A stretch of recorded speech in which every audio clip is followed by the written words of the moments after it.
नमस्कार, मैं धनंजय कुमार। आप देख रहे हैं द नागरिक। सामाजिक न्याय एक बड़ा इशू बना हुआ है। कई दफा लगता है, कई लोग पूछ लेते हैं सामाजिक न्याय का मतलब क्या है।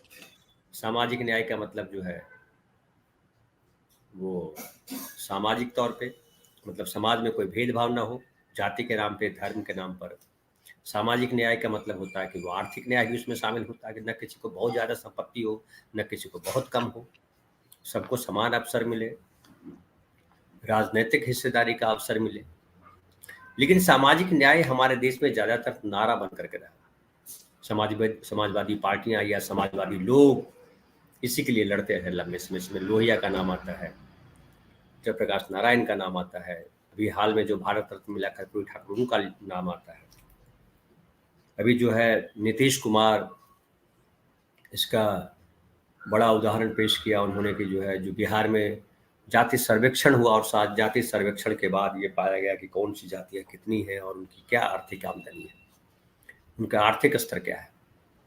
और पता चला कि 33% जो आबादी है बिहार की वो गरीब है, गरीबी रेखा से नीचे जीती है, 6,000 रुपये महीना से कम कमाती है। इसलिए सरकार ने योजना बनाई कि हम हर परिवार को 2 लाख रुपया प्रति परिवार स्वरोजगार के लिए देंगे। हालांकि ये बहुत बड़ी रकम है, कैसे देगी बिहार सरकार वो जाने। अब तो पार्टी अलग बन गई, गठबंधन की सरकार थी पहले, अब नीतीश कुमार बीजेपी के साथ चले गए। अब वो तो देखा जाना है क्या होना है। लेकिन एक एक था कि बीजेपी जो है वो सामाजिक समरसता की बात करती है, बीजेपी जो है वो मनुवाद की बात करती है, बीजेपी जो है सामाजिक न्याय से उसका लेना देना नहीं है। कांग्रेस पार्टी सामाजिक न्याय के स्तर पर आ गई। कांग्रेस, राहुल गांधी लगातार कहते रहे कि सामाजिक न्याय हमारा एजेंडा है, और नीतीश कुमार के बीजेपी में जाने के बाद राहुल गांधी ने जो बिहार में बोला उसमें सामाजिक न्याय की बड़ी डिटेलिंग की और सामाजिक न्याय को लेकर के तमाम बातें की। और ये लगातार उभर रहा है। कई लोग सवाल कर रहे हैं कि ये जो राहुल गांधी सवाल कर रहे हैं कि 90 सेक्रेटरीज में से 3 ही ओबीसी क्यों है। तो कई लोग पूछ रहे हैं कि आपका भी तो शासन लंबा चला, कांग्रेस शासन लंबा चला, 60-65 साल का शासन काल है कांग्रेस का भी। तो सामाजिक न्याय के लिए आपने क्या किया? आपने कब सवाल किया? आपके नेताओं ने कब सवाल उठाए? कितने सेक्रेटरीज जो है ओबीसी समाज के हैं या दलित समाज के हैं या मुस्लिम समाज के हैं या दूसरे समाजों के, आदिवासी समाज के? ये आपने भी तो नहीं सवाल उठाया, आपने भी तो चिन्हित नहीं किया। ये कहना आरोप लगाने वाले जो लोग हैं, जो कांग्रेस के खिलाफ वो करते हैं।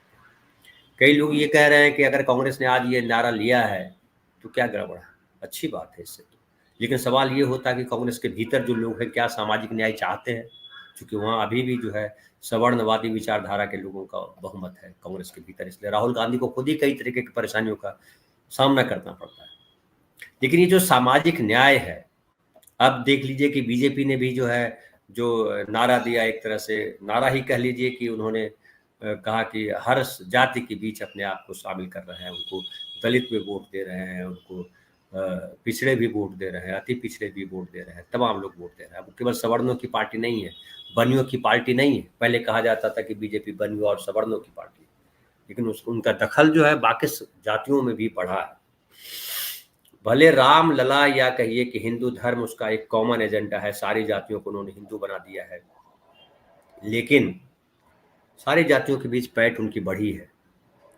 और जब ये कर्पूरी ठाकुर को जब उन्होंने भारत रत्न दिया तो कहा गया कि कमंडल जो है, अब अपने कमंडल के भीतर बीजेपी जो है मंडल को डालना चाहती है और नीतीश कुमार को उसी रणनीति के तहत वापस लेकर के आई है। तो हम समझने का प्रयास करते हैं सामाजिक न्याय, और अगले अगले दशक में जो सामाजिक न्याय का आंदोलन का जो चुनावी एजेंडा कहिए या जो सामाजिक एजेंडा चाहिए वो चलेगा, वो कैसे चलेगा और क्या इसका असर होगा, कैसे देश बढ़ेगा आगे, इस पर हम बात करेंगे। और हमारे साथ वरिष्ठ लेखक, बुद्धिजीवी जगदीश चतुर्वेदी सर हैं। सर नमस्कार, आपका स्वागत है हमारे कार्यक्रम में। नमस्कार सर, ये तो अब लग रहा है कि जैसे पिछला 30-35 साल ये रहा, राम लला को लेकर के देश में आंदोलन चलता रहा, राम मंदिर को लेकर के। अब राम मंदिर तो बन गया, अब नया आंदोलन, हालांकि लोग कह रहे हैं कि वो काशी मथुरा बाकी है अभी, तो काशी मथुरा का आंदोलन चलेगा। लेकिन बीजेपी ने जो नोट दिया उसमें लग रहा है कि उसको भी सामाजिक न्याय पे आना पड़ रहा है, क्योंकि राहुल गांधी ने कम्प्लीटली सामाजिक न्याय को ही अपना एजेंडा माना है और अपना एजेंडा बनाया है। ये भी कहा जा रहा है कि खड़गे साहब को प्रधानमंत्री के पद के उम्मीदवार के तौर पर प्रेजेंट किया जाएगा और इससे एक बढ़िया मैसेज जाएगा और जो है सामाजिक न्याय को बल मिलेगा। राहुल गांधी लगातार जहां भी भाषण दे रहे हैं वहां सामाजिक न्याय सबसे इम्पोर्टेंट जो है पहलू है उनके भाषण में। अब बीजेपी ने भी वही रास्ता अख्तियार कर लिया, तो क्या ऐसा हम मान सकते हैं कि अब जो है सामाजिक न्याय आने वाले दशकों के लिए बहुत महत्वपूर्ण जो है एजेंडा बनने जा रहा है? ये खाली प्रोपेगेंडा एजेंडा तो हो सकता है, ये राजनीतिक आंदोलन का एजेंडा नहीं हो सकता। उसके कई कारण है। उसका पहला कारण तो यही है कि कोई भी संगठन सामाजिक न्याय के प्रश्न को लेके जातिवाद के खिलाफ संघर्ष नहीं करना चाहता। अगर सामाजिक न्याय को सचमुच में साकार करना है तो कास्टिज्म के इशू को केंद्र में लाना बेहद जरूरी है। और मुसीबत यह है कि जो वोट की राजनीति से जुड़े हुए लोग हैं, वो जो भी हों, वे सामाजिक न्याय का कुछ भी प्रपंच रचें। जैसे आपने अभी भूमिका में बताया कि बिहार में एक चीज लागू हुई, आउटकम क्या निकला? एक आउटकम तो वह है नौकरी, दूसरा आउटकम यह है कि नीतीश की बीजेपी की गोदी में वापसी। ये एक दिलचस्प चीज है कि जितने भी इस तरह के आंदोलन उठे हैं वे अल्टीमेटली वे रिएक्शनरी पॉलिटिक्स के दायरे में चले गए, और ये अपने आप में चिंता की चीज है। आप देखिए जितने पहले जो लैंग्वेज को लेके उठा आंदोलन देखिए, आप वो पहाड़ों पर उत्तराखंड में उठा हुआ आंदोलन देखिए, आप बाकी आंदोलन देखिए, वो सब लोग कहां चले गए? वो सब बीजेपी की तरफ चले गए। तो जो जेन्युइन मतलब जिसे कहें कि सामाजिक न्याय का आंदोलन, उसकी पहली शर्त है कि वह एक तो कास्टिज्म विरोधी हो और दूसरा यह कि वह सांप्रदायिकता विरोधी हो।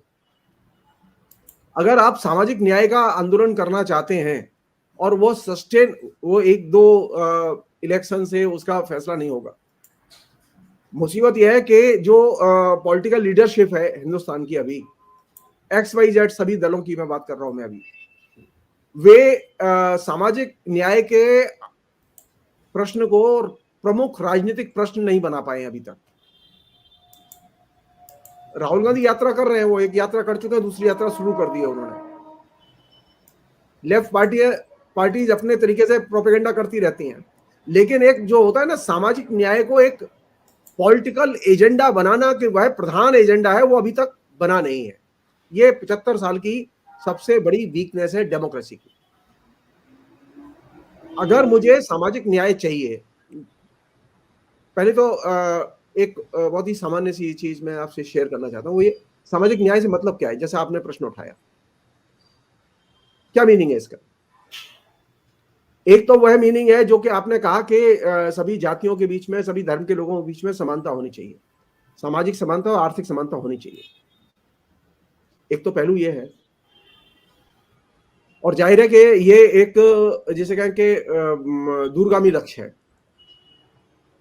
लेकिन सामाजिक न्याय के लिए मैंने ये जो आपने बात कही ना कि जो कुछ लोग कह रहे हैं कि कांग्रेस के लोग इतने दिन तक शासन में थे, उन्होंने सामाजिक न्याय के लिए क्या किया? सामाजिक न्याय के लिए सार्वजनिक संवाद और सार्वजनिक सूचनाओं का अबाधित प्रसारण बेहद जरूरी है। बीजेपी के शासन में और कांग्रेस के शासन में यही बुनियादी फर्क है। नरेंद्र मोदी के शासन में और यूपीए के शासन में यह बुनियादी फर्क है कि वहां सामाजिक न्याय के प्रश्नों पर सार्वजनिक संवाद के लिए सूचनाओं का अबाध प्रसारण जारी था, और यहां पर सूचनाओं का अबाध प्रसारण जारी नहीं है। 36 किस्म की सेंसरशिप काम कर रही है अभी, एक तरह की सेंसरशिप नहीं है। मैं उसके डिटेल्स में नहीं जाना चाहता। तो जैसा कि अमर सेन ने एक जमाने में उन्होंने एक बहुत ही इंपॉर्टेंट चीज कही थी कि अगर हमें सामाजिक न्याय चाहिए तो हमें सार्वजनिक संवाद के लिए सूचनाओं का अबाधित प्रचार प्रसार करना होगा और इसे सार्वजनिक संवाद का एजेंडा बनाना होगा। यह राजनीतिक मैनिपुलेशन का एजेंडा नहीं हो सकता सामाजिक न्याय। अभी मुश्किल क्या है कि ये राजनीतिक मैनिपुलेशन और वोट पॉलिटिक्स का हिस्सा बन गया है। अभी सामाजिक न्याय अगर सचमुच में हम लाना चाहते हैं तो उसकी पहली शर्त है कि इस पर सार्वजनिक संवाद हो, विभिन्न किस्म की रंगत की विचारधारा के लोगों के बीच में संवाद हो, और इसके लिए सूचनाओं का, कार्यक्रमों का अबाध प्रसारण होना चाहिए। ये जो सेंसरशिप है ना कि अब नीतीश की हर बात सुनाई देगी, पहले नीतीश का कोई बयान सुनाई नहीं देता था, राहुल गांधी का कोई कवरेज नहीं दिखाई देगा, नहीं, सरकार आपकी है, कोई दिक्कत नहीं है इसमें, लेकिन सूचनाओं के अबाध प्रसारण में क्या समस्या है? ये जो लड़ाई की जगह वो यहां है कि अगर हमें सामाजिक न्याय के कांग्रेस के और बीजेपी के दौर के पर्सपेक्टिव को फर्क करके देखना चाहिए। और पहला फर्क यह है कि कांग्रेस ने कम से कम सूचनाओं के अबाध प्रसारण को बाधित नहीं किया था। वो चाहे कर्पूरी ठाकुर लड़ाई लड़े, चाहे वो जयप्रकाश नारायण लड़ाई लड़े, चाहे वो लालू यादव लड़ाई लड़े, कोई भी लड़ाई लड़े, लेकिन सेंसरशिप नहीं थी और ईडी के छापे का डर नहीं था। बोलेंगे नहीं लोग, और जो प्रसारण करेंगे उनके पीछे आप पुलिस लगाएंगे कि तुमने प्रसारण क्यों किया, तो लोग प्रसारण ही नहीं करते, लोग खबर नहीं छापते। तो जो चीज बुनियादी चीज जरूरी है सामाजिक न्याय के लिए, ये सही है कि ट्रेडिशनल कम्युनिकेशन का हम इस्तेमाल करें, हम यात्राएं करें, हम लोगों के बीच में जाएं, हम लोगों के बीच में छोटी छोटी गोष्ठियां, सेमिनार वगैरह सब करें, लेकिन जो पब्लिक डोमेन में जब डिस्कशन होगा तो पब्लिक डोमेन में सक्रिय जो मास मीडिया के रूप है या मीडियम है, उनमें अबाध प्रसारण सूचनाओं का पहली शर्त है, जो कि अभी नहीं है। मेरा तो पहला सवाल है खाली, मुझे कुछ नहीं चाहिए, राहुल गांधी इलेक्शन जीते या नरेंद्र मोदी इलेक्शन जीते, मेरे घर राशन आने वाला नहीं है, लेकिन मेरे लिए चिंता की चीज है कि मैं पढ़ा लिखा आदमी हूं, मैं नागरिक हूं, मेरे लिए चिंता की चीज है कि मैं जो कहना चाहता हूं वह कह नहीं पाता, मैं जो लिखना चाहता हूं मैं लिख नहीं पाता। क्योंकि जो प्रकाशक है, वो अखबार का प्रकाशक है, वो किताब का प्रकाशक है, उसकी दिक्कत यह है कि अरे सर आपकी बात छापेंगे ना तो हमारी ऊपर परेशानी होगी हमें। तो ये जो सार्वजनिक जो प्रतिबंध अघोषित तौर पर जारी है, ये कितना भी डंका बजाया जाए, ये सामाजिक न्याय को बाधित कर रहे हैं। एक और चीज मैं कहूं आपसे जिस पर कायदे सोचना चाहिए, कांग्रेस के लोगों को भी सोचना चाहिए, वो ये कि ये जो तमाम किस्म के जो संस्थान हैं जो कि पिछले 75 वर्ष में विकसित हुए, इन संस्थानों का क्या इंपैक्ट हुआ लोगों के ऊपर? क्या सामाजिक भेदभाव बढ़ा या घटा? इधर तो 2014 के बाद में डाटा ही मिलने बंद हो गए, सूचना ही आनी बंद हो गई। मैं एक सामान्य सी बात बता रहा हूं आपको सुन के आश्चर्य होगा, जो पिछले अभी कल के ही इंडियन एक्सप्रेस की खबर है, बहुत ही चिंता की चीज है। 60 से अधिक सेंट्रल गवर्नमेंट के संस्थानों के लिए सलाहकार के लिए, आप समझ रहे हैं, सलाह के लिए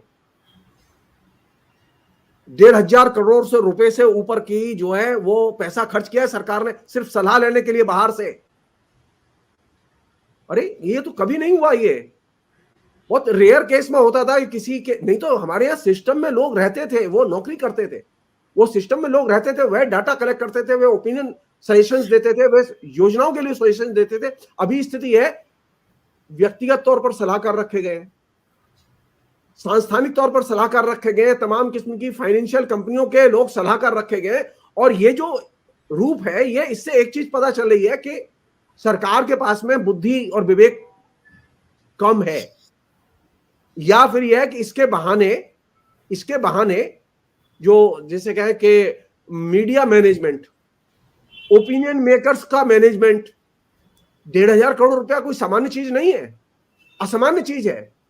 ये मैं क्यों कह रहा हूं कि ये जो चीज है ये कंटिन्यूअसली बढ़ रही है। सामाजिक न्याय के लिए पहली शर्त है, दूसरी शर्त है वो ये कि आप पब्लिक रिलेशंस की जो संस्थाएं हैं, विज्ञापन कंपनियां हैं, उनका जनता के खिलाफ इस्तेमाल न करें। कम से कम कांग्रेस ने बहुत सारी चीजें नहीं की, लेकिन कम से कम ये नहीं किया कि विज्ञापन कंपनियों का सामाजिक भेदभाव को प्रश्रय देने के लिए इस्तेमाल किया हो। उन्होंने कभी हस्तक्षेप नहीं किया। विज्ञापन में क्या जाएगा क्या नहीं जाएगा यह विज्ञापन बनाने वाला जाने और विज्ञापन कंपनी जाने।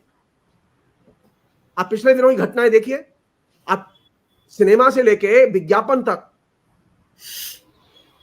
आप याद कीजिए, तनिष्क के कई विज्ञापनों पर किस तरह से हंगामे हुए, किस तरह से कई फिल्मों के ऊपर हंगामे हुए। तो आप कर क्या रहे? जो प्रोफेशनल है उसके साथ में भी सामाजिक न्याय नहीं कर रहे। एक लेमैन तो छोड़ दीजिए, लेमैन तो बहुत दूर है अभी। तो सामाजिक न्याय के लिए ये जरूरी है कि ये जो सरकार है, जो कि लोगों का मुंह बंद करने के लिए सरकारी तंत्र का और उसके पैसे का जो उपयोग करती है,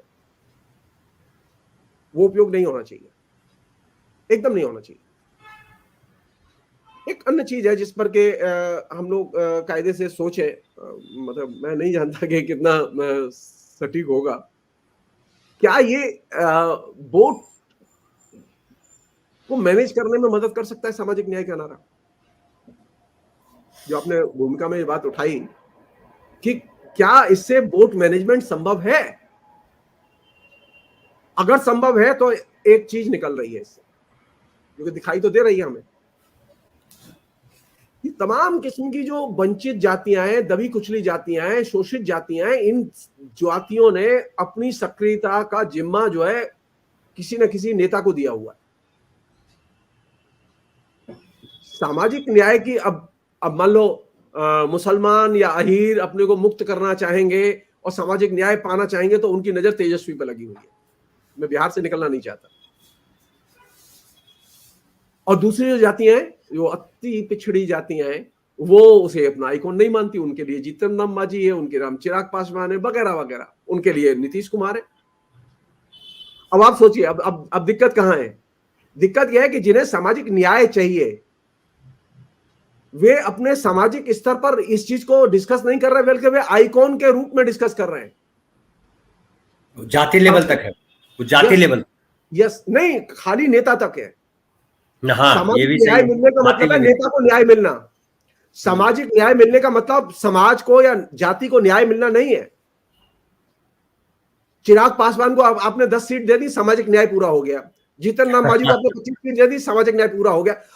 मायावती को आपने सारा देश दे दिया, सामाजिक न्याय हो गया। और जैसा कि आपने कहा, मैं उससे सहमत नहीं हूं कि आपने किसी दलित को जो है प्रधानमंत्री बना दिया, सामाजिक न्याय हो गया। नहीं नहीं नहीं, ये जो सामाजिक न्याय को नेता के मुंह से सामाजिक न्याय नहीं निकलता। सामाजिक न्याय के आइकॉन कभी नेता नहीं हो सकते। जब तक ये चीज रहेगी दिमाग में, आप तय मानिए हम बार बार दुर्घटना के शिकार होंगे। आप जाइए बंगाल में। बंगाल में क्यों नहीं है जाति भेदभाव? क्योंकि वहां किसी नेता के साथ आइकॉन नहीं बनाया गया जाति भेदभाव के मसले को। केरल में क्यों नहीं है जाति भेदभाव? सब लोग बात करते हैं ना, उत्तर प्रदेश की बात करते हैं, केरल की क्यों नहीं बात करते कि केरल में दलित मुख्यमंत्री हो गया, लेकिन कभी किसी ने डिस्कस किया हिंदुस्तान में? कभी हमारे दिमाग में यह बात नहीं आई? 50 आलोचनाएं हो सकती हैं लेफ्ट की, लेकिन लेफ्ट की इस बात को लेकर आलोचना नहीं हो सकती, क्योंकि उसने पहला दलित मुख्यमंत्री दिया जिसको कि लोग डिस्कस नहीं करते दलित के रूप में। क्यों? पहली चीज है सामाजिक न्याय की, पहली चीज है आपकी जाति की पहचान का गायब होना। ये पहली शर्त है। हमारे यहां तो मुश्किल यह है कि जो नेता है, जो सामाजिक न्याय की बात कर रहा है, वह सबसे पहले दावे के साथ ये कह रहा है मैं ओबीसी हूं। अरे ये तो एकदम विलोम है। अच्छा, ये गलती नरेंद्र मोदी भी कर रहे हैं, ये गलती नीतीश कुमार भी कर रहे हैं। अच्छी बात क्या है जानते हैं? राहुल गांधी ये गलती नहीं करते। आज तक कभी गांधी परिवार के लोगों ने यह नहीं कहा कि उनकी जाति क्या है। हमारी 1000 आलोचनाएं हो सकती हैं, वो कह ही सकते हैं। क्या दिक्कत है जब बाकी लोग बोलते हैं? तो समझने की चीज यह है कि अगर सामाजिक न्याय का आंदोलन शुरू होगा और सामाजिक न्याय की धारणा में हम विश्वास करेंगे, एक व्यक्ति के नाते, एक नेता के नाते, एक राजनीतिक दल के नाते, तो उसकी पहली सीढ़ी यह है कि जो लोग बोल रहे हैं वे कम से कम अपनी जाति भूल जाएं, वे अपनी जाति चेतना तो भूल जाएं। यहां तो मुश्किल यह है कि उसको तो और हवा दो, और हवा दो। देखो, मैं मुसहर हूं, मैं कोरी हूं। अरे ये हो क्या रहा है? ये डेमोक्रेसी में अचानक ये मुसहर, कोली, ये चमार, ये शूद्र, ये पठान, ये राजपूत, ये क्या चीज है ये? इसका मतलब यह है कि हमारे यहां ये जो सो कॉल्ड सामाजिक समरसता के नाम पर एक तरह से लोगों को 12वीं 11वीं शताब्दी में ले जाने की कोशिश हो रही है। इसका सामाजिक न्याय से कोई संबंध नहीं है। सामाजिक न्याय की शर्त है कि जाति का लोप होना चाहिए और जाति की चेतना का लोप होना चाहिए। तो जो अभी जो प्रपंच चल रहा है उसमें क्या हो रहा है आप देखिए। आप बिहार से लेके उत्तर प्रदेश तक, दिल्ली तक, हर जगह आपको जातियों के संगठन सक्रिय मिलेंगे। लेकिन सर प्रधानमंत्री तो कह रहे हैं कि 4 ही जातियां इस देश में। वो कह रहे हैं महिला है, किसान है, युवा है, ये सब जातियां हैं। तो कम जाति मान नहीं रहे हैं, तो फिर तो सामाजिक न्याय करेंगे वो। नहीं, वो इसलिए कह रहे हैं क्योंकि उनका मानना ये है, इसके पीछे एक उनका एक गेम प्लान है। वो ये है कि तुम ये भूल जाओ यार रिजर्वेशन। नरेंद्र मोदी इन कैटेगरीज की चर्चा करके आपने जो 75 साल में जो कुछ अर्जित किया है उसको भी आपसे छीन लेना चाहते हैं। तुम बात करो दलित की, नहीं दलित की, दरिद्र की बात करो, बहुत अच्छा है। तुम छात्र की बात करो, तुम ये SC ST छात्र की बात मत करो। अब तो प्रमाण की जरूरत नहीं है।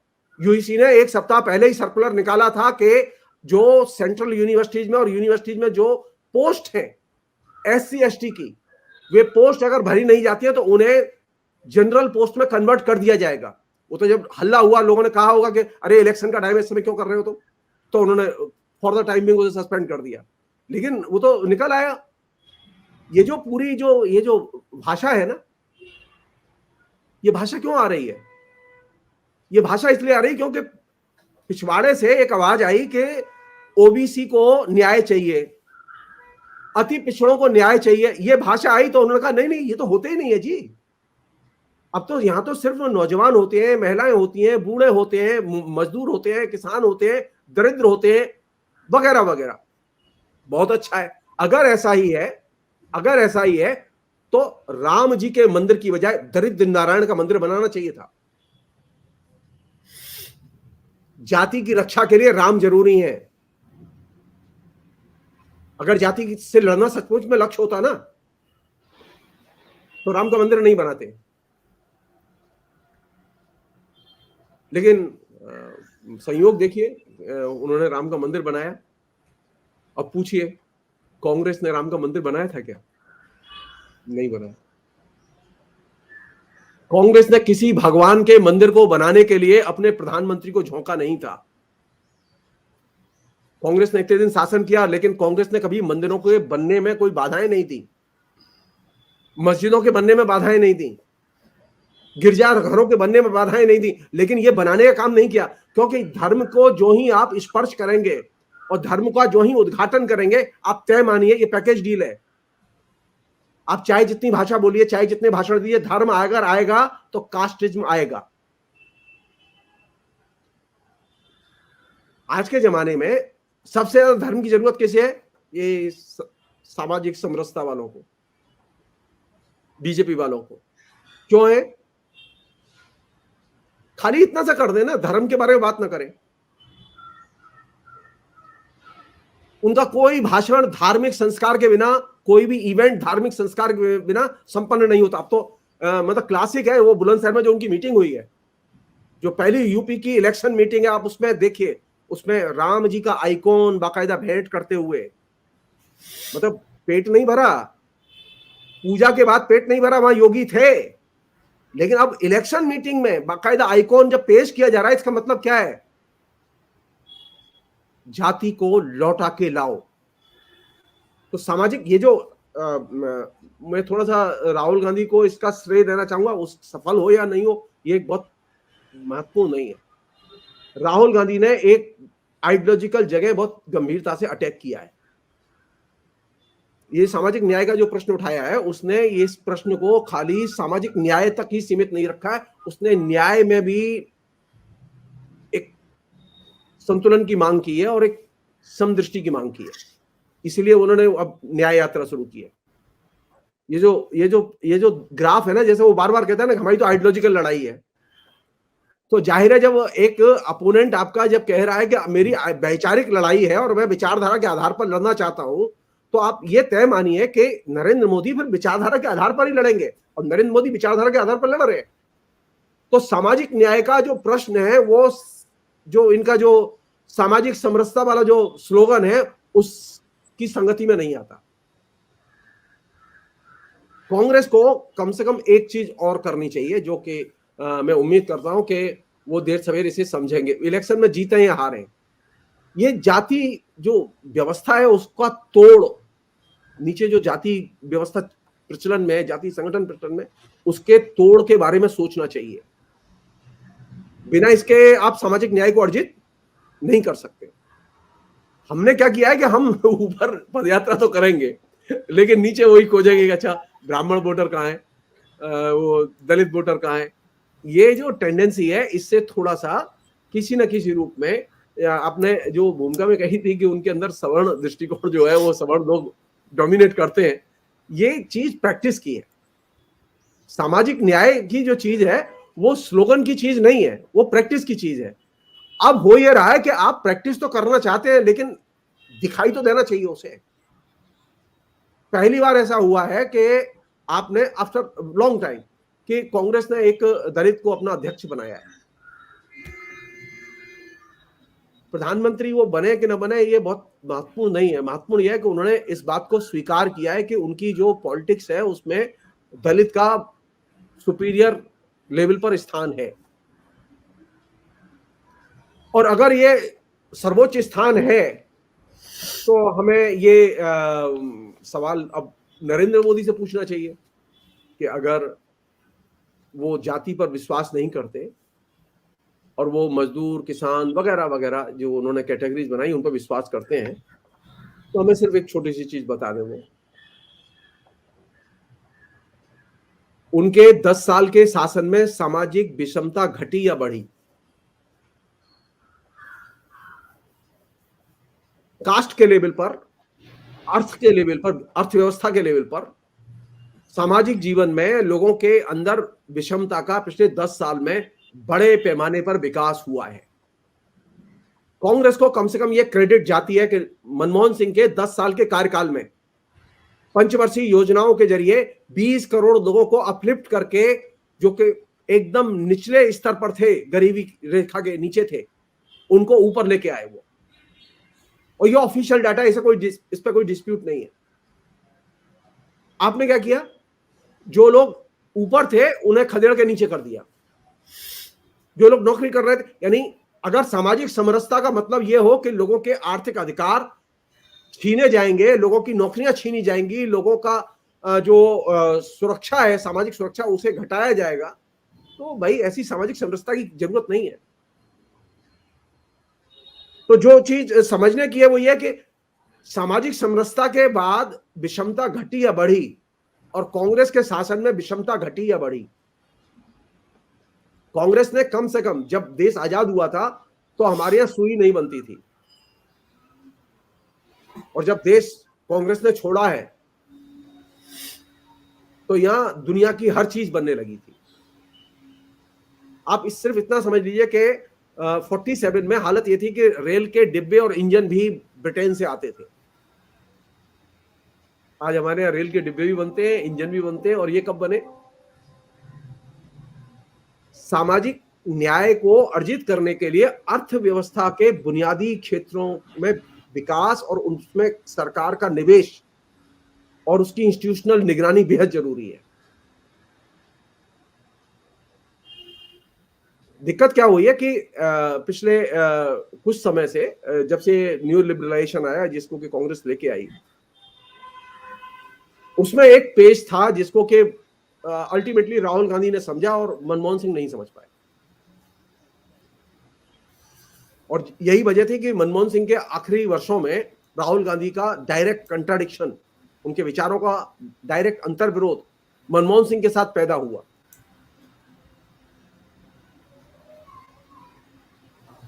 वो ये कि ये जो तमाम किस्म के जो क्षेत्र थे, जो मैं कह रहा हूं, अगर मुझे सामाजिक न्याय चाहिए तो मुझे सरकारी कारखाने चाहिए, बेसिक क्षेत्र में, बुनियादी क्षेत्र में सरकारी कारखाने चाहिए। आज की डेट में भी अमेरिका में बहुत बड़े पैमाने पर पब्लिक सेक्टर है। पब्लिक सेक्टर के बिना अमेरिका की कल्पना नहीं कर सकते हम लोग। फ्रांस में पब्लिक सेक्टर है, उसके बिना आप फ्रांस की कल्पना नहीं कर सकते। ब्रिटेन में पब्लिक सेक्टर है। यहां दिक्कत यह है कि पब्लिक सेक्टर को ही एक तरह से धीरे धीरे धीरे धीरे बेचने की प्रक्रिया चल रही है, और इससे क्या है कि सामाजिक असंतोष और सामाजिक विषमता ये दोनों ही बढ़ेंगी। और जाहिर है कि सामाजिक असंतोष जब बढ़ेगा तो अब लोग अपने आसपास के लोगों में ही घुलते मिलते हैं, जाके अपना विरोध दर्ज करते हैं, बोलते हैं। तो जाहिर है कि जाति उभार नए सिरे से दिखाई दे रहा है। जगह जगह छोटे छोटे छोटे समूहों में जाति उभार दिखाई दे रहा है, क्योंकि लोगों को असंतोष को व्यक्त करने के लिए जो कॉमन फोरम या चैनल होने चाहिए।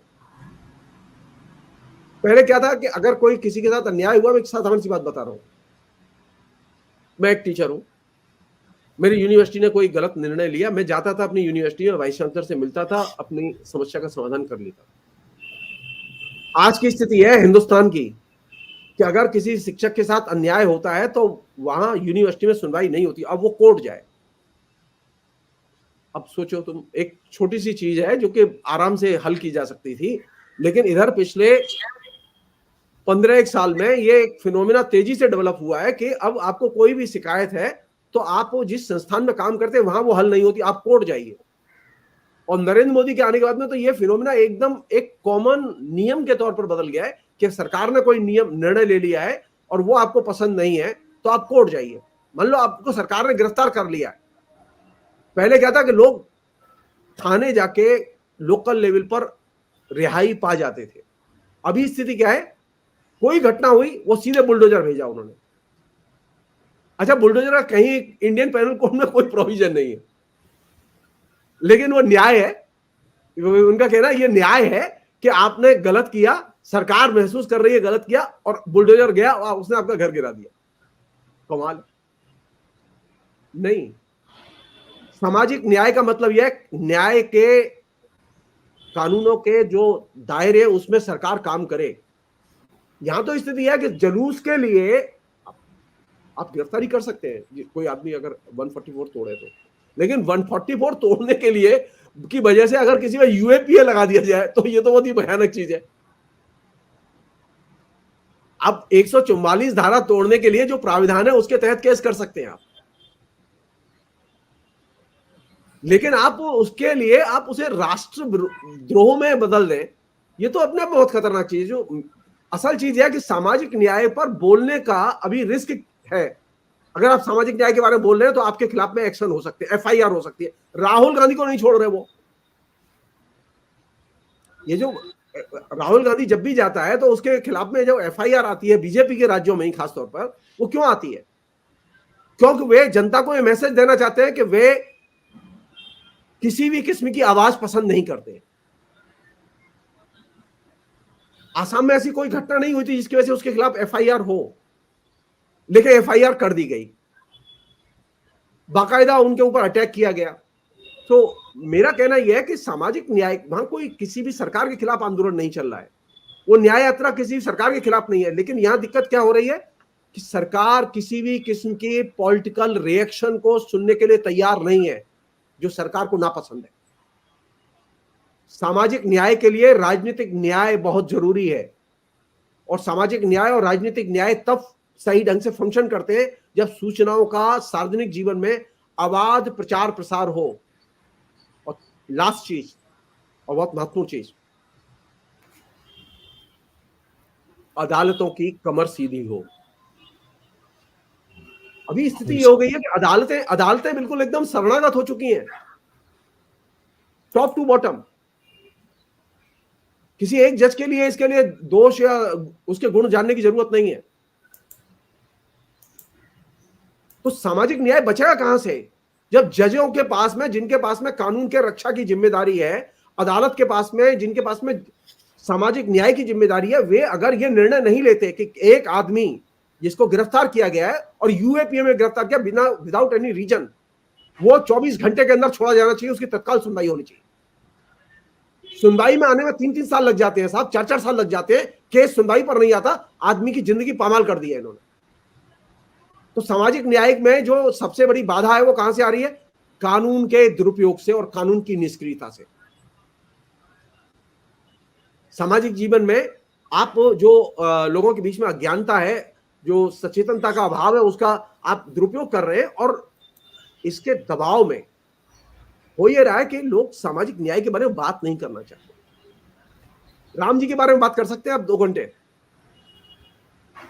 लेकिन सामाजिक न्याय पर आप बीजेपी के व्यक्ति से भी बात नहीं कर सकते, नरेंद्र मोदी से भी बात नहीं कर सकते।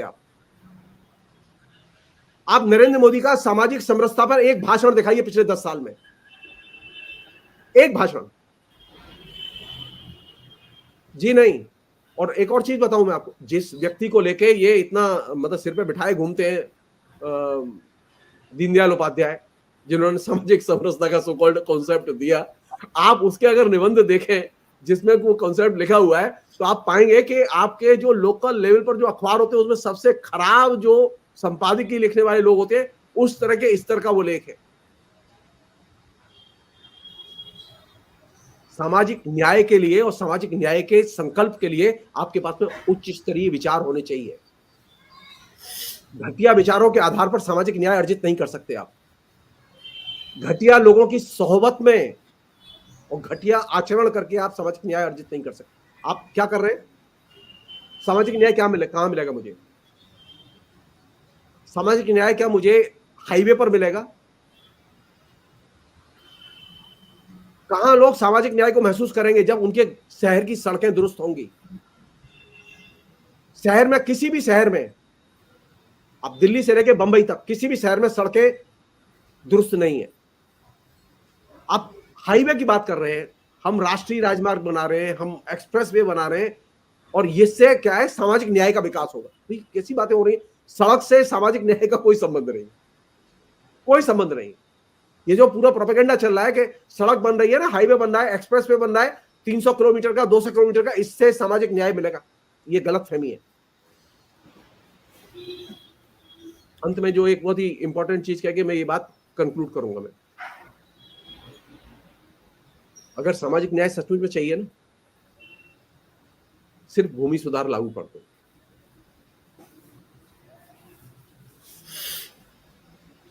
कोई भी सरकार भूमि सुधार लागू करने के लिए तैयार नहीं है, सामाजिक न्याय नहीं मिलेगा। राहुल गांधी को भी ये भूमि सुधार के प्रश्न को अपने, जब तक वो एजेंडे में नहीं लाते, आप तय मानिए सामाजिक न्याय नहीं मिलेगा। सामाजिक न्याय के लिए भूमि वितरण जरूरी है, और ये जो भूमि का जो एक तरह से पूंजीवादीकरण हो रहा है, कॉर्पोरेट हाउस के हाथों में भूजी अब लगातार जमीन बिकती चली जा रही है, हजारों हजार एकड़ जमीन हर जिले में वो खरीद रहे हैं। ये तो नए किस्म की जमींदारियां पैदा हो रही हैं जो कि कॉर्पोरेट हाउसेस के जरिए हमारे बीच में आ रही हैं। तो मुझे अगर सामाजिक न्याय चाहिए तो ये भूमि पर जो कॉर्पोरेट हाउसेस का नियंत्रण बढ़ता जा रहा है, इस नियंत्रण को तोड़ा जाना चाहिए। पहले जमींदारी प्रथा के खिलाफ कानून आया था ना, जमींदारों के हाथ से जमीन छीनी गई, लेकिन जमींदारों के हाथ से जमीन छीन के गरीबों में बांटी नहीं गई। सामाजिक न्याय के लिए भूमि वितरण बेहद जरूरी है, क्योंकि हिंदुस्तान की 70% आबादी गांव में रहती है और उसमें 40 करोड़ लोग खेतिहर मजदूर और किसान हैं। सामाजिक न्याय किसके लिए चाहिए? मैं नरेंद्र मोदी की भाषा में कह रहा हूं, नरेंद्र मोदी से, कि सामाजिक न्याय चाहिए मुझे खेतिहर मजदूरों के लिए जिनके पास जमीन नहीं है। अगर वो सचमुच में इसके पक्ष में, उन्हें 5 किलो राशन की जरूरत नहीं है, उन्हें फ्री राशन की जरूरत नहीं है, उन्हें खाली एक जमीन का टुकड़ा दे दो, वो मेहनत करके कमा लेंगे। आप कर क्या रहे? जिन लोगों की जमीनें हैं वो जमीनें अब कॉर्पोरेट हाउसेस खरीद रहे हैं, लोग बेदखल किए जा रहे हैं। और किस नाम पर बेदखल किए जा रहे हैं? डेवलपमेंट के नाम पर। सड़क बन रही है, ओवरब्रिज बनेगा, ये जो तमाम चीजें आ रही हैं, ये एक तरह से सामाजिक असमानता को और बढ़ा रही हैं। मसलन मेरी जमीन अगर सड़क के किनारे है तो वो महंगी बिक गई, मैंने मोटी रकम ले ली और मैं शहर में माइग्रेट कर गया, लेकिन जो बाकी लोग थे वो तो वहीं रह गए। तो अगर ये जो डेवलपमेंट का मतलब यह है कि पूंजीवादीकरण अगर कृषि का और गांव का, तो उससे सामाजिक असंतोष और सामाजिक विषमता और बढ़ेगी।